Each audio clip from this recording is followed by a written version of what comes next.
ध्येयं सदा परिभवग्नमभीष्टदोहं तीर्थास्पदं शिवविरञ्चिनुतं शरण्यं भृत्यार्तिहं प्रणतपालभवाब्धिपोतं वन्दे महापुरुषते चरणारविन्दम्। मैं डॉक्टर शक्तिधर मिश्र, व्याख्याता नव्य व्याकरण, राजकीय शास्त्री संस्कृत महाविद्यालय तीतरिया। आज हम शास्त्र तृतीय वर्ष नव्य व्याकरण द्वितीय प्रश्न पत्र के अंतर्गत उपदेशे अजुन्नासिक इत सूत्र की व्याख्या करेंगे।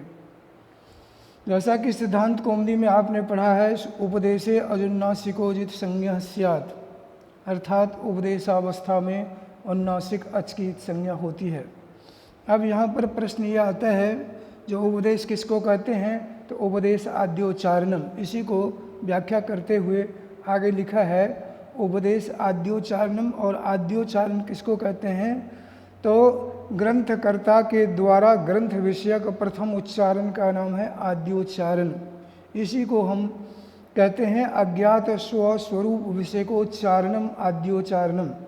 इसी का नाम है प्रथमोच्चारणम।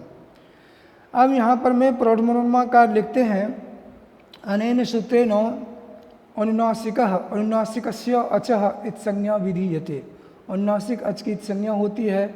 अब यहाँ कहते हैं अत्र कः अनुनासिक इति, कहते हैं ज्ञानात् अनंतरमेव अनुनासिकस्य अचः स्थानं संभवम।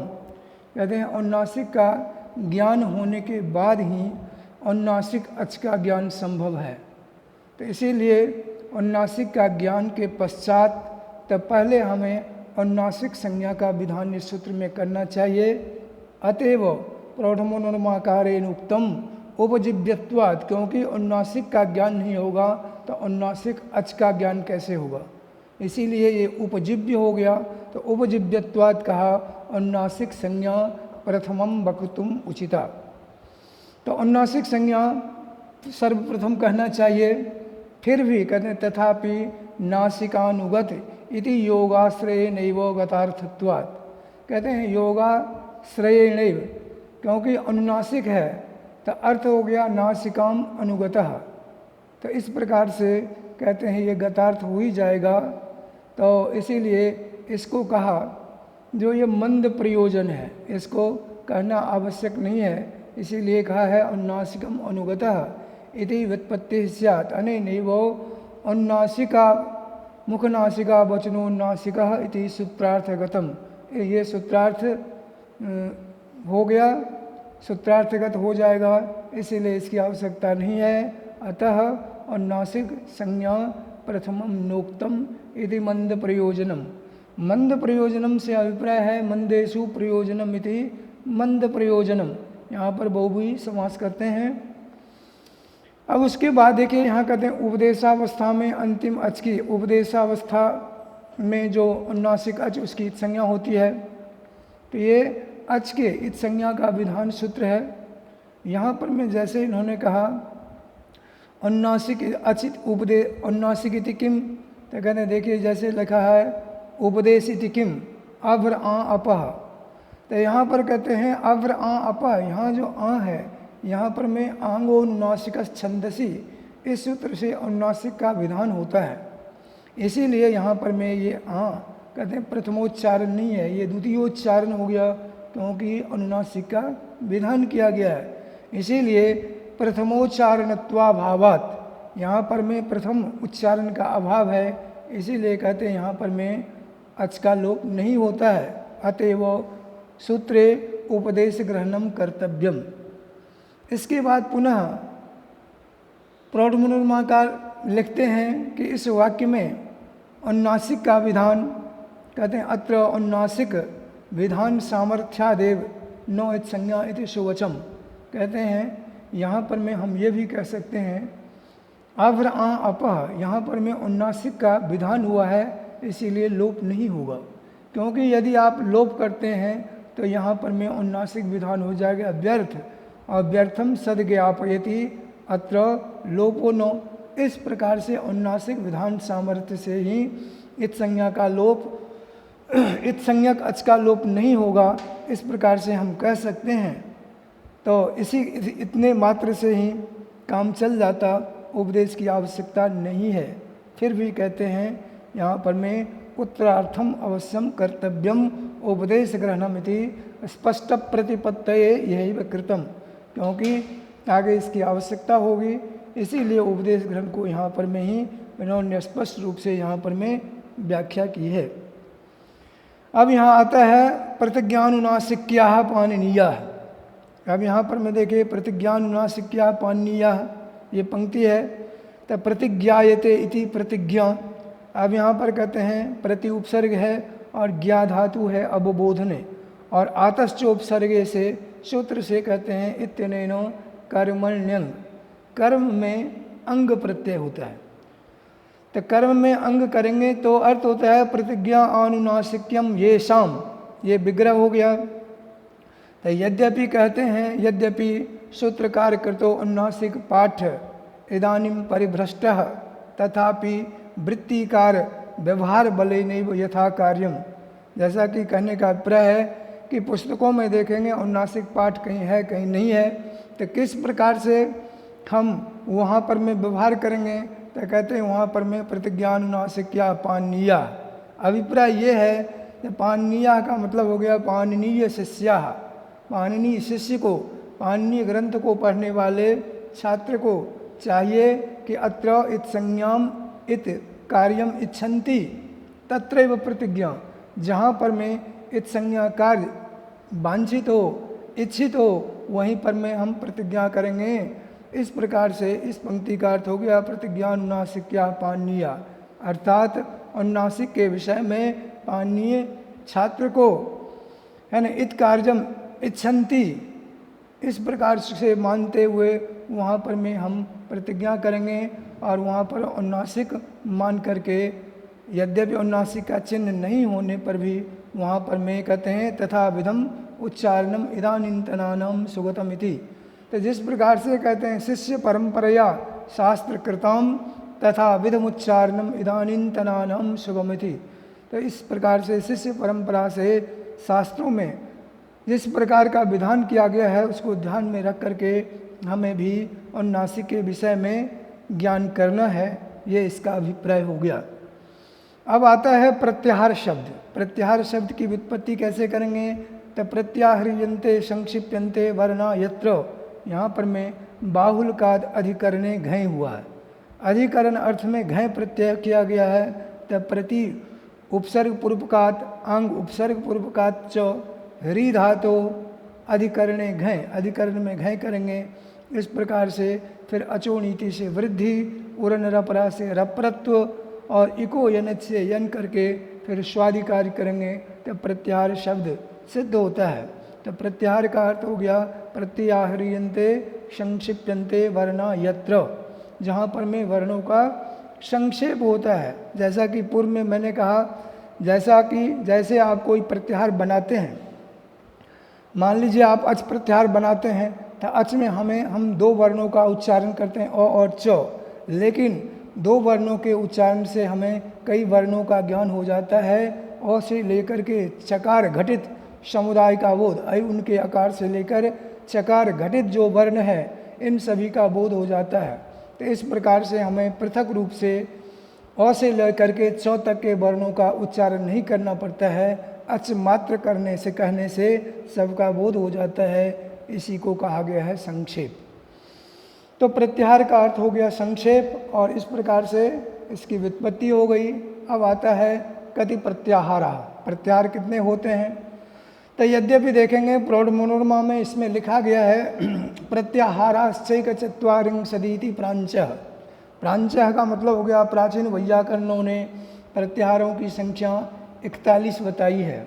जैसा लिखा है प्रत्याहाराश्चैक चत्वारिंशत्, प्रत्याहाराश्च एक चत्वारिंशत्, एक चत्वारिंशत् का अभिप्राय हो गया 41 प्राचीनों ने माना है, और कहते हैं उसी का व्यवहार हम यहाँ भी करते हैं।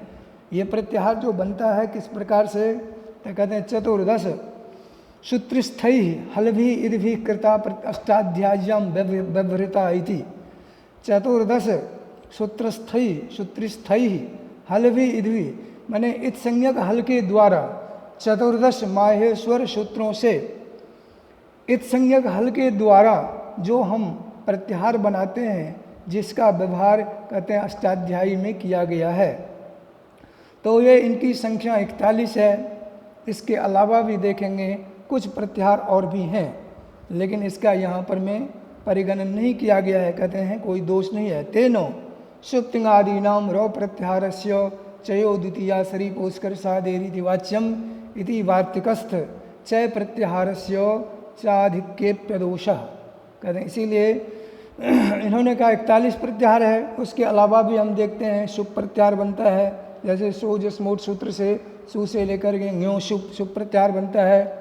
तिप्तस जी इस सूत्र के द्वारा तिंग प्रत्याहार बनता है, वहाँ भी दो भेद कर देते हैं, जैसे तिंग एक है और एक तिप प्रत्याहार बनता है।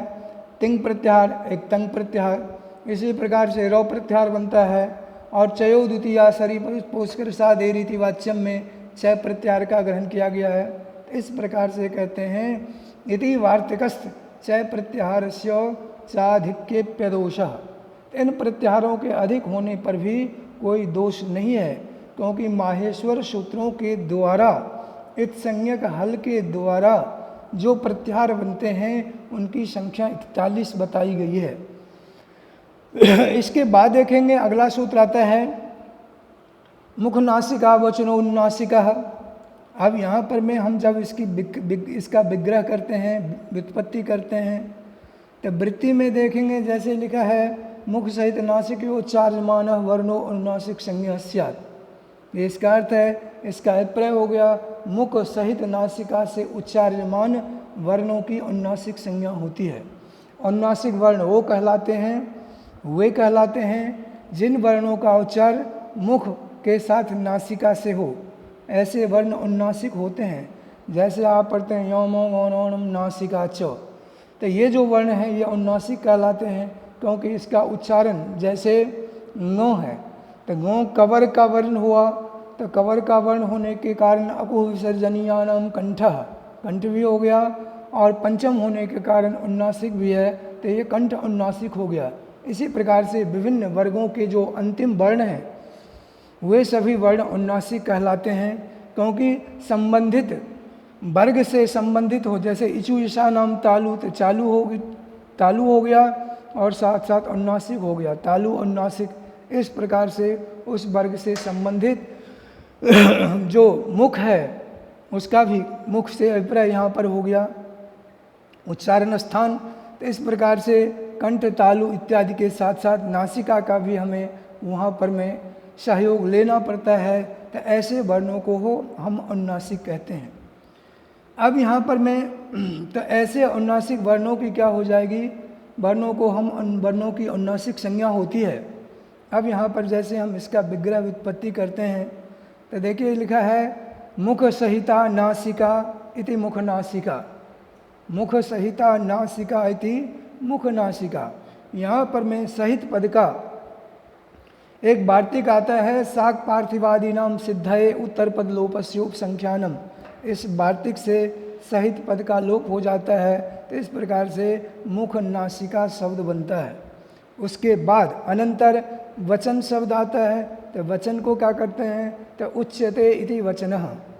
अब यहाँ पर मैं कहते हैं कर्मणि ल्युट्, कर्म में ल्युट् प्रत्यय होता है और इस प्रकार से वचन पर बनता है। और फिर हम क्या करते हैं, पद के साथ दोनों का जब समास करेंगे दोनों पदों को, तो क्या होगा, मुख नासिकया वचन, मुख नासिकया वचन। मुख नासिका में, नासिकया में यहाँ पर तृतीया विभक्ति है, तो यहाँ पर में और वचन में देखा आपने जैसे लुट प्रत्यय है, तो एक सूत्र आता है कारक प्रकरण में पढ़ेंगे आप, कर्तृकरणे कृता बहुलम, कर्तृकरणे कृता बहुलम। तो इस प्रकार से यहाँ पर में क्या करते हैं, कर्ता अर्थ में और करण अर्थ में तृतीया जो विभक्ति उसका कृदंत प्रत्यांत के साथ बहुलता से समास होता है। कर्ता अर्थ में और करण अर्थ में विहित जो तृतीया, ऐसे तृतीयांत पद का कृदंत प्रत्यांत के साथ बहुलता से समास होता है। तो यहाँ पर में हम क्या करते हैं, करण अर्थ में तृतीया का प्रयोग है और कृदंत प्रत्यांत हो गया वचन, तो उसका क्या हो जाता है यहाँ पर में तृतीया समास हो जाएगा। तृतीया समास हो जाएगा, विभक्ति का लोप कर देंगे तो बन गया मुख नासिक मुख। इस प्रकार से मुख नासिका वचन ये प्रयोग बनता है। अब यहाँ पर में देखेंगे ये अर्थ होने के बाद फिर आता है, एक शंका की जाती है, मुखम च नासिका च, तो कहते हैं इस प्रकार से विग्रह क्यों नहीं होगा। मुखम च नासिका च इति कहते हैं द्वंद्वस्तु नो, कहते हैं द्वंद्व समास नहीं होगा, क्योंकि यदि आप ऐसा करते हैं तो कहते हैं प्राणी अंगत्वादेव, प्राण्यंगत्वादेव, क्योंकि ये दोनों शब्द प्राणी के अंगवाचक हो गया। तो एक सूत्र आता है समास प्रकरण में, देखेंगे आप, द्वंद्वश्च प्राणी तुर्य सेनांगानाम, द्वंद्वश्च प्राणी तुर्य सेनांगानाम सूत्र है। इसका अर्थ हो गया प्राणी का अंगवाचक हो, तुर्य का मतलब हो गया वाद्य यंत्र, वाद्य यंत्र के अंगवाचक हो, सेना के अंगवाचक शब्द हो, तो उन सब का होता है समास। तो यहाँ पर द्वंद्व समास करते हैं। इस प्रकार से जब यदि आप द्वंद्व समास करेंगे, समाहार अर्थ में द्वंद्व होगा, तो द्वंद्व होने के कारण एक सूत्र आता है सौ नपुंसकम, तो नपुंसक संज्ञा हो जाएगी। और नपुंसक संज्ञा होने के बाद एक सूत्र आता है हर्षो नपुंसके प्रातिपदिकस्य, इसका अर्थ हो गया नपुंसक लिंग में प्रातिपदिक को ह्रस्व होता है। तो यहाँ पर प्रातिपदिक को ह्रस्व करेंगे तो जैसे क्या हो गया कि मुख नासिका, और इसको जब ह्रस्व कर देंगे तो आकार का लोप हो जाएगा, आकार हट जाएगा, तो मुख नासिका हुआ, और शू लाएंगे हम करेंगे तो मुख नासिकम, इस प्रकार से प्रयोग बनने लगेगा। तो इसीलिए ये विग्रह कहते हैं। इस प्रकार से हम द्वंद्व समास नहीं करेंगे। विग्रह के अंतर्गत आपको यही करना है, मुख सहिता नासिका इति मुख नासिका, शाक पार्थिवादि नाम सिद्धे उत्तर पद लोपस्योप संख्यानम से वार्तिक से हम सहित पद का लोप कर देंगे, और फिर पुनः वचनम को वचन पद के साथ हम समास करेंगे, और विग्रह में लिखेंगे मुख नासिकया वचन, और कर्तृकरणे कर्ता बहुलम सूत्र से वहाँ पर में हम समास करेंगे, तृतीया समास हो जाएगा। तो मुख नासिका वचन बनता है। फिर इस प्रकार से सूत्र होगा मुख नासिका वचनो नासिका, जिन वर्णों का उच्चारण मुख के साथ नासिका के, मुख सहित नासिका के साथ उच्चारण हो, ऐसे वर्णों की अनुनासिक संज्ञा होगी। और ऐसे अनुनासिक संज्ञा का वर्ण की, तो इस प्रकार से अनुनासिक संज्ञा का यहाँ पर में विधान किया जाता है। इसके बाद देखेंगे प्रत्याहार के अंतर्गत जो प्रत्याहार आपको हमने बताया, उसमें बताया 41 प्रत्याहार होते हैं। और ये जो 41 प्रत्याहार होते हैं कैसे होता है, तो वहाँ पर में देखेंगे सिद्धांत कौमुदी में प्रौढ़ मनोरमा में एक श्लोक आता है। उसमें आता है, जैसे उस श्लोक की व्याख्या जब करेंगे तो उसमें देखेंगे किन किन वर्णों से कौन कौन से प्रत्याहार बनते हैं। तो इस प्रकार से वहाँ पर में 41 प्रत्याहारों का विवरण आपको प्राप्त होगा। एकस्मान नौ यो नौ वटाह द्वाभ्याम सह सलह पंचाभ्य सलौ षड्भ्य, इस प्रकार से वहाँ पर मैं कहा एकस्मान गौ यो नौ वटाह, मौ से णो से यो से वौ से टो से, इन सब से एक एक बनेगा। द्वाभ्याम सह, सौ से दो, रला षड्भ्य, इस प्रकार से उसकी हम व्याख्या करेंगे। और इन वर्णों के द्वारा इन प्रत्याहारों को जब आप देखेंगे तो संख्या 41 होती है। यद्यपि प्रतियोगी परीक्षाओं में बच्चों को जब पूछे जाते हैं तो कुछ लोग 42-43 भी लिखते हैं, तो वहाँ पर जो संख्या लिखी गई है वो भी कोई अनुचित नहीं है, क्योंकि यहाँ पर में जो बताया गया है ये प्रत्याहार माहेश्वर सूत्रों के द्वारा बनाए गए प्रत्याहार हैं।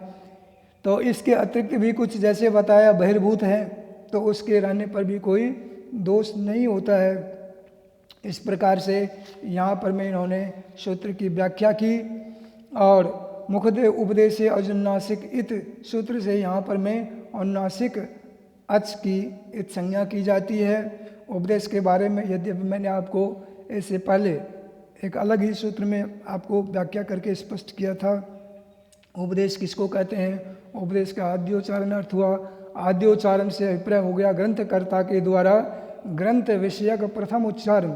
और प्रथम उच्चारण के अर्थ इसके अंतर्गत जैसे हम देखते हैं वहाँ पर एक श्लोक आता है, धातु सूत्र गणोनादि वाक्य लिंगानुशासनम आगम प्रत्यादेशा उपदेशा प्रकृतिता। तो इस प्रकार से यहाँ पर में उपदेशों का संग्रह किया गया है। ये सारे जो है ना उपदेश के अंतर्गत आते हैं। कारण क्या है, ये प्रथमोच्चारण इसीलिए कहा गया है।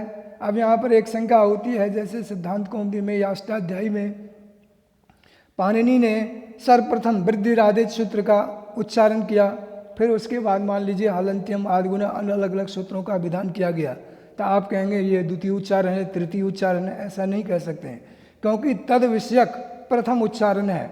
आप जैसे वृद्धि उच्चारण है, वृद्धिरादेश सूत्र है तो इसका प्रथम बार उच्चारण हुआ, हलंत्यम का प्रथम उच्चारण है, आदिगुणा का प्रथम उच्चारण है, उसको द्वितीय तृतीय उच्चारण नहीं कहेंगे। इसीलिए प्रत्येक सूत्र उपदेश है।